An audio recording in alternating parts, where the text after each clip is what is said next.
If you're headed to Olympic National Park, chances are you're going to want to head to the beach. So, as you start to plan your trip, you'll want today's episode because we're going to look at the 10 best beaches in Olympic National Park. Hi, I'm James Ian, and I've written numerous guides and published several itineraries for Olympic National Park in Washington. And one of the absolute highlights of the park are the Pacific beaches. As we look at each of the best Olympic National Park beaches, you'll see that these couldn't be further from a tropical beach with palms, aqua-colored water, and white sand if they tried.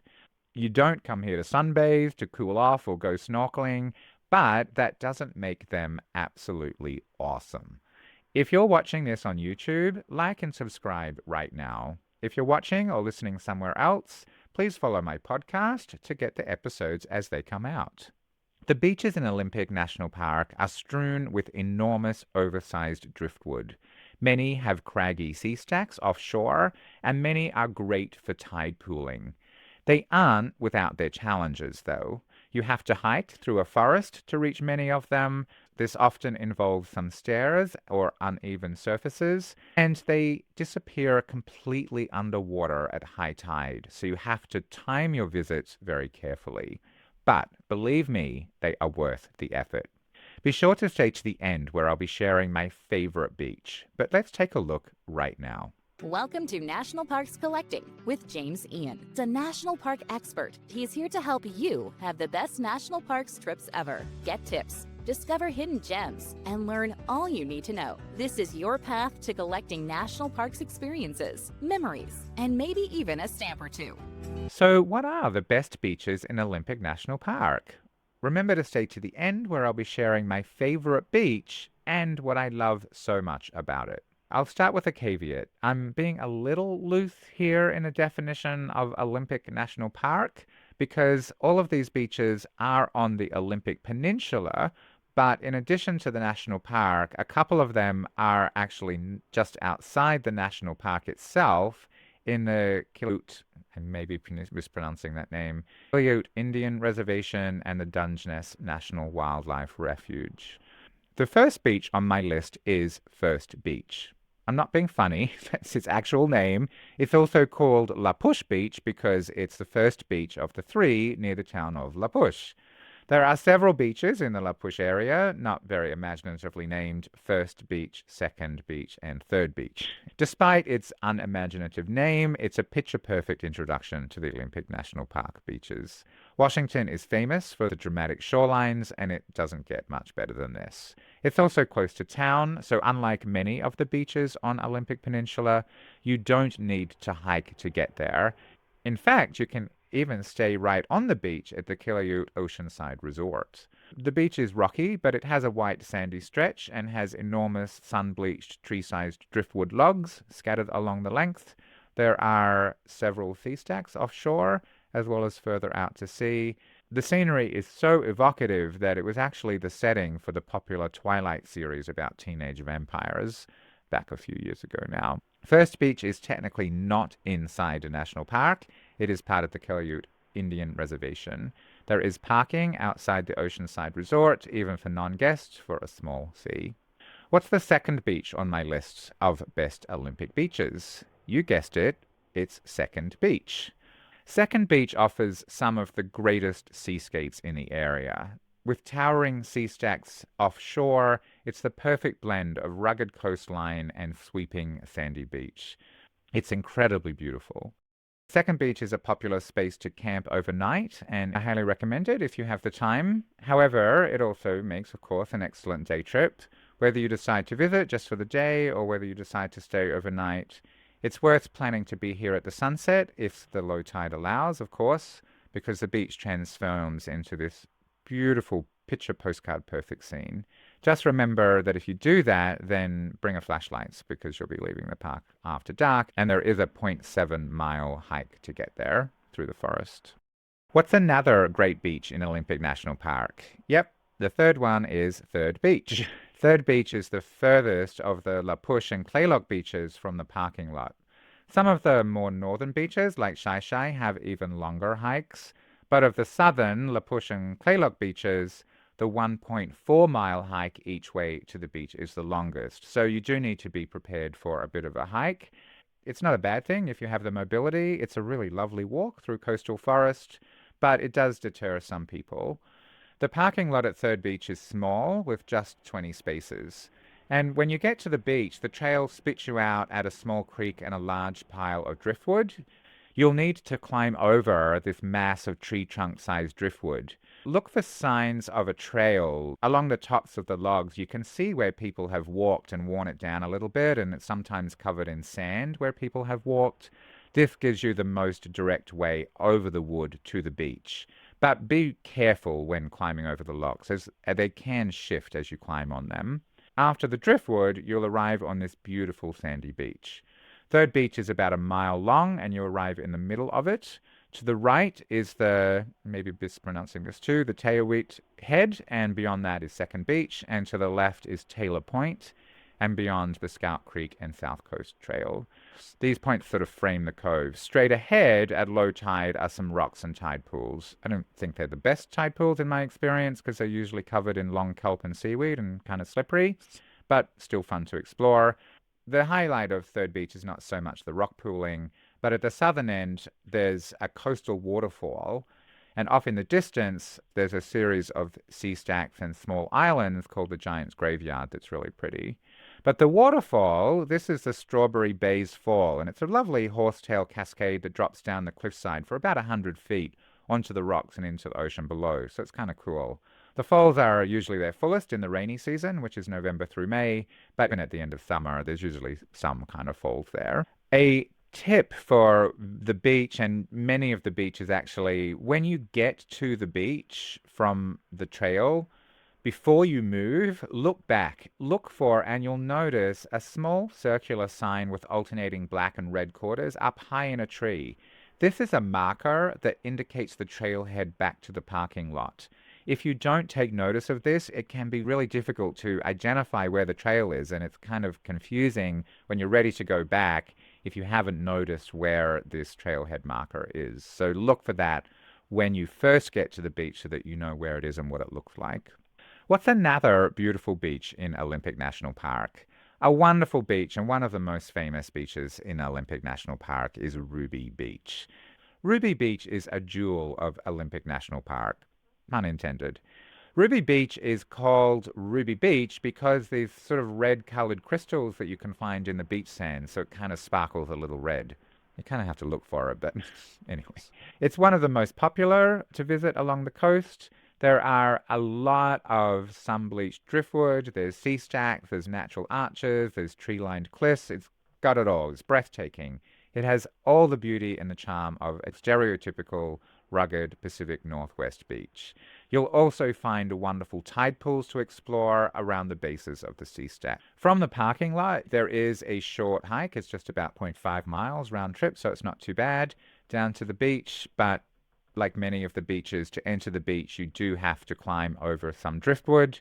So take your time, be careful, and watch out for shifting driftwood because it can shift as you climb on it. Also, like all of the beaches, check the tide chart so that you can explore the beach at low tide, and always wear appropriate footwear for clambering on rocks that's not going to slip. What's another popular beach in Olympic National Park? An Olympic National Park beach that's easy to visit, unlike many of them, is Rialto Beach. Rialto Beach is one of the most accessible beaches in Olympic National Park because it's just a very short, flat 165 feet or 50-meter access trail right from the parking lot, and you'll be on the beach. When you get there, if you want to experience the beach, then you can take a short walk along the beach. There is a sea stack off to the left. There's an opportunity to see different wildlife, including maybe in season whales, seals, bald eagles. I've seen a ton of brown pelicans playing in the waves and fishing. However, if you're feeling adventurous and if you visit during low tide, the highlight of the beach is to walk along the beach for about 2 miles to the hole in the wall. This is one of the most photographed features in the park. Hole in the wall is a natural arch carved into a small headland. And when you get there, you can walk through it and look back and you'll see a sea stack perfectly framed in the hole. It's a classic photo. There are also great tide pools around the arch. So when you get there, spend some time looking around, but also looking down and seeing all the wildlife in the tide pools. Be mindful. It is really easy to lose track of time here. So keep an eye on the time. I aim to get to the parking lot about an hour and a half before the low tide because you do need to walk to the tide pools and the hole in the wall. And then make sure that you're hiking back before the beach completely disappears under the rising tide. We are halfway through. Before we look at 5 more amazing Olympic beaches, if you're watching this on my National Parks Collecting YouTube channel and you haven't already, please like and subscribe below. It really does help. Another iconic beach in Olympic National Park is Kalaloch Beach. I think I'm saying that right. Kalaloch Beach is special for a couple of reasons. First up, it's very close to the parking lot, though you do need to walk down some wooden stairs to get to the beach. There are several short trails off Highway 101 that allow access to the beach. You can also stay at the Kalaloch Lodge, which offers cabins and rooms that look out over the beach. The most popular and easiest way to get there is from the Kalaloch campground day use area, where there is a parking lot. You can park there even if you're not staying in the campground, and the parking is free. There's no entrance fee to get into that area of the park, and then it's just a short walk down to the beach from there. Kalaloch Beach is about 15 miles in total, so it's one of the longest ones. It's a wide, sandy, open beach, unlike most of them that are short coves. There isn't a lot of driftwood here, and there are no sea stacks offshore, so it isn't as dramatic and as beautiful as many of the other beaches that I'm listing here.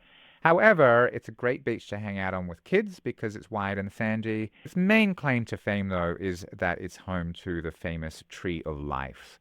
When you get to the beach from the main Kalaloch Campground Day Use Area parking lot, turn right and walk just about 200 yards, so not far at all. It helps if you go towards the ocean and away from the edge of the beach or the cliffs, and you'll see the Tree of Life there. It is a Sitka spruce tree that's perched on the edge of a short sandy bluff at the edge of the beach, and a narrow stream travels down the bluff and over time has eroded a channel directly beneath the tree. This has created a deep crevice, and so now the tree is sort of hanging above it. It seems like it's not supported at all. It's supported on the edges by its roots. Kind of seems impossible. Another thing that makes this amazing is that it's a Sitka spruce tree, which is the largest kind of spruce trees. The largest is 305 feet tall and 16.5 feet wide. So it's a big tree. Now, I will say that it has dropped down a lot in recent years. It used to be very suspended and you could walk under it. It kind of created this cave under the roots. These days, most of it's kind of touching the ground, but it's still cool to see and it's still clinging to life. So I recommend going there. If you're in the area April through May or October through November, you may see whales along the shore, so keep an eye out. You never know. What's an Olympic beach that's an effort to get to, but worth every step? An Olympic beach that you need to hike 4 miles in each direction, so 8 miles in total to get to, is Shi Shi Beach. Shi Shi Beach is widely considered one of the most beautiful places in Washington and frequently earns the prize for the best beach in Olympic National Park, but it's not easy to get to. It's an often muddy 8-mile round-trip hike through the forest. When you get there, though, you'll be rewarded with breathtaking views of multiple sea stacks and headlands just offshore, as well as various rock formations that form tidal pools that are fascinating to explore. The beach is at the northern part of the national park, separate from the main areas that most people visit, so it is a whole day activity. One thing to be aware of, although the beach itself is inside the national park, the parking lot is not. The trailhead is actually on Makah tribal land. Again, I may be mispronouncing that, I hope not. So you do need to buy a Makah recreational parking pass so that you can park at the trailhead. The next Olympic beach is even further north in the Ozette area of the parks. At Cape Alava, the rocky shoreline gives way to a sandy spit of land which connects to Skawaya Island, which is the westernmost point on contiguous United States. Skawaya Island is always closed to the public. However, you can get to Cape Alava. It requires a bit of effort, though. You need to hike a forested 3-mile trail each way to get to the beach, so that's a round-trip total of 6 miles. The path leads to Cape Alava along a series of wooden boardwalks and heads south on the beach for 3 miles before returning to the trailhead through the woods. It's part of the 9.4-mile Ozette Triangle Loop Trail. Parking for the Cape Alava Trail is located at Lake Ozette, about 1 hour and 15 minutes north of Forks. There are pit toilets. The area north of the Cape Alava campground is part of the Ozette Indian Reservation. We've looked at 8 beaches so far. The next one is technically not inside Olympic National Park, but it is on the Olympic Peninsula, and it is unique enough that I felt it should make this list. An interesting beach on Olympic Peninsula is Dungeness Spit. This is on the northern end of the Olympic Peninsula and is just too cool not to include here. It's part of the Dungeness National Wildlife Refuge and is definitely one of the best beaches on the peninsula. The Dungeness Spit is a 5-mile long sand spit, and it's the longest natural sand spit in the United States. How cool is that? And it's growing about 13 feet each year. The first half mile is a paved trail that takes you down to the beach. There are, of course, stunning views. There's also some marine history and, of course, a chance to see wildlife. In fact, a popular activity in the area is birding. The Dungeness Wildlife Refuge is home to over 250 species of birds. The area is also home to 49 different species of land mammals and marine mammals. Another popular activity there is hiking the 11 miles to the lighthouse near the end of the spit. The lighthouse is one of the oldest lighthouses in the Northwest. There are guided tours daily, and you can climb to the top. There's a $3 entry fee that covers groups up to 4 people. Be sure to pack plenty of food and water, and of course, as always, check the tides before you go. What's the number 1 beach in Olympic National Park? So far, we've seen 9 amazing beaches. We just have 1 more left. Stay to the end to hear my absolute favorite beach in Olympic National Park. But before we do, you may be thinking, these beaches all look amazing, and I want to see them all, but how can I combine all of these into an actual schedule for my trip? This was one of the main things that I took into account when I created my national park itineraries. Obviously, you can't see all these beaches in one day, but with the 4-day itinerary, you can see Ruby, Rialto, Kalaloch, Second Beach, and my favorite beach that's coming up next. If you want to see the others, then you can easily add them on and stay even longer, which is not a bad thing to do at all. Of course, there are lots of other things to do in Olympic National Park in addition to the beaches, and you'll want to see the other highlights. There are 4 distinct ecosystems in the park, so it's worth spending some time here. The park is huge. There's lots to see and do. The park is popular, and the peak season is short because it rains so much in winter, so it can be really crowded, and it can be really difficult to know exactly what to do and when. Timing is key here, especially since you can only visit the beaches at low tide.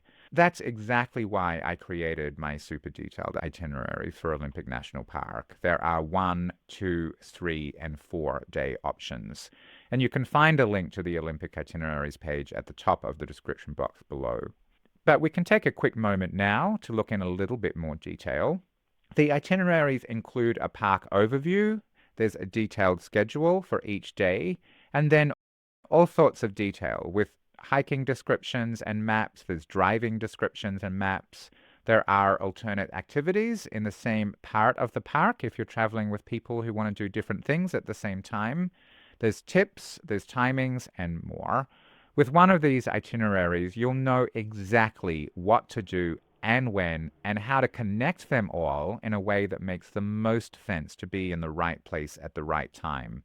Without this itinerary, people often find themselves struggling how to coordinate their time to be in the right place at the right time and see all that they want to do in the time that they have available.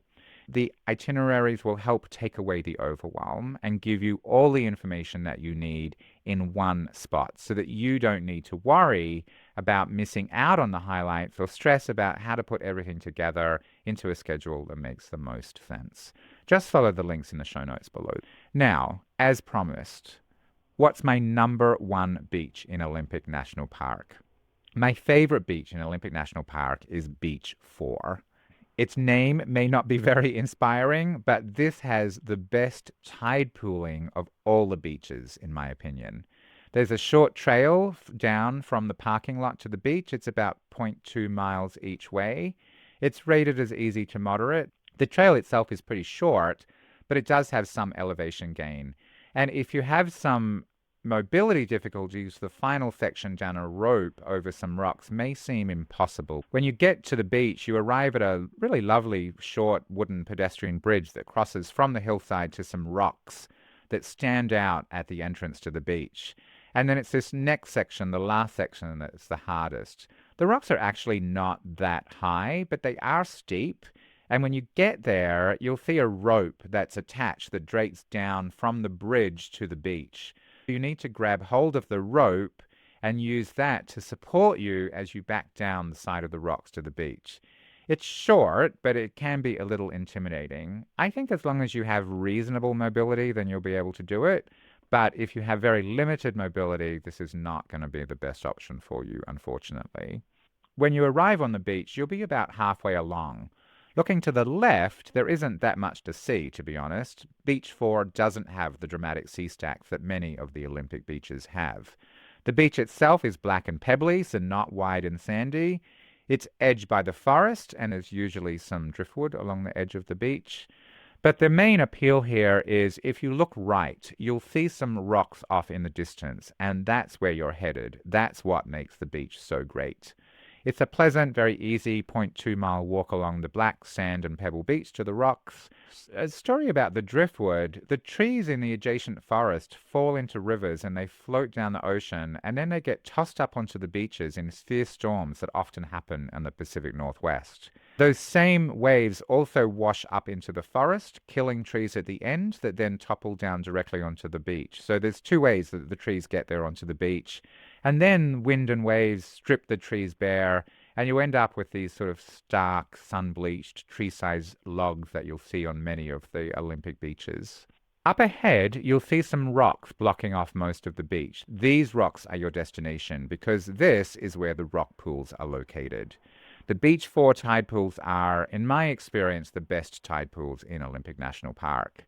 Tide pools are pretty amazing if you think about it. They're submerged half the time completely, and then they're just exposed to the sun twice a day. The storm waves pound them and the sea surges through them, yet somehow life thrives in these rock pools. Very cool. Some of the main creatures that you'll see here are the purple and orange sea stars. They have suction that attaches them to the rocks that prevent them from being tossed around by the waves. Also mollusks that attach themselves permanently to the rocks. You'll also notice pink and green sea anemones cluster together.